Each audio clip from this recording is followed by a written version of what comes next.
इस कार्यक्रम के पुण्यार्चक हैं संस्कार सागर पंचपलियती इंदौर।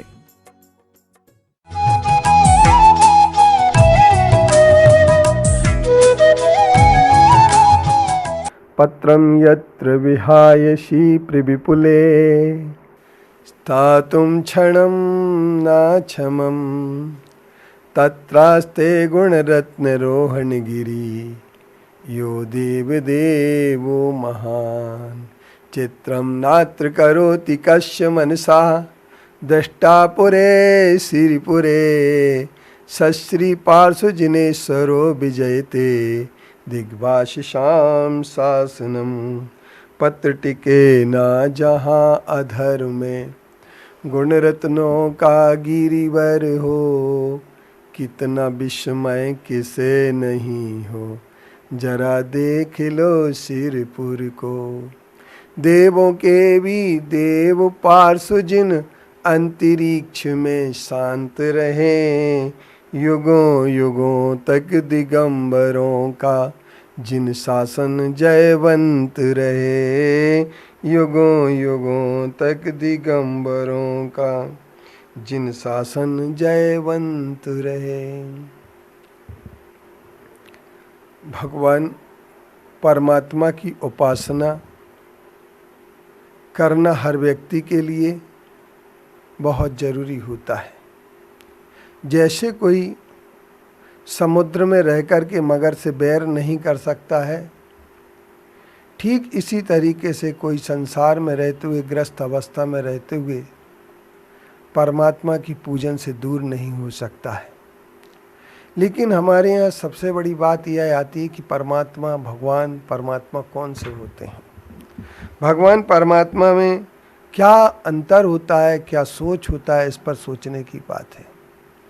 तो भगवान परमात्मा जो होते हैं, सबसे पहली चीज़ हमारे यहाँ एक बात कही गई, जब हम पूजन करते हैं तो दयानंद राय जी की एक पूजन चलती है, कर्मन की 63 प्रकृति नाश, जीते अष्टादश दोष रास, जे परम सुगुण है अनंत धीर, सो चतुष्टय मय राजत गंभीर।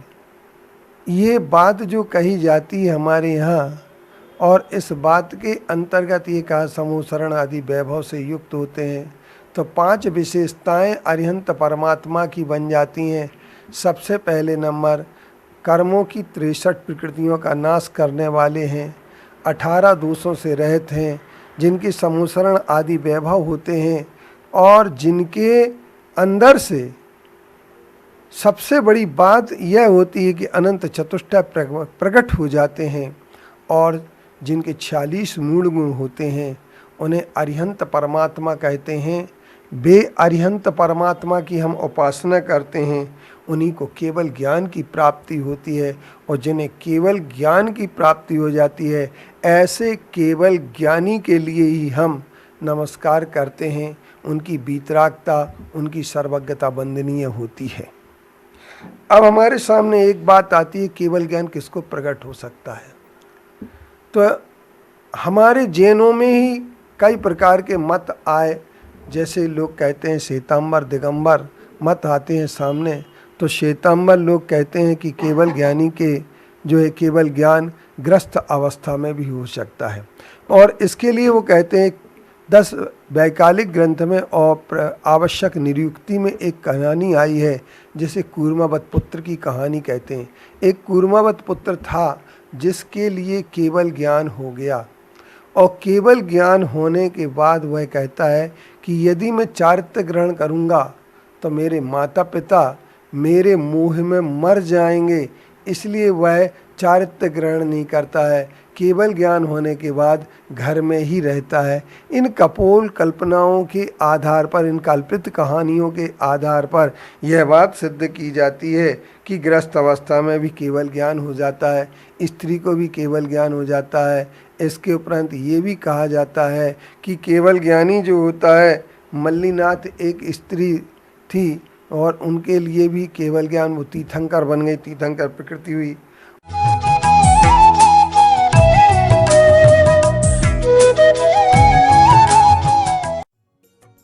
इस कार्यक्रम के पुण्यार्चक थे संस्कार सागर पंचपलियती इंदौर।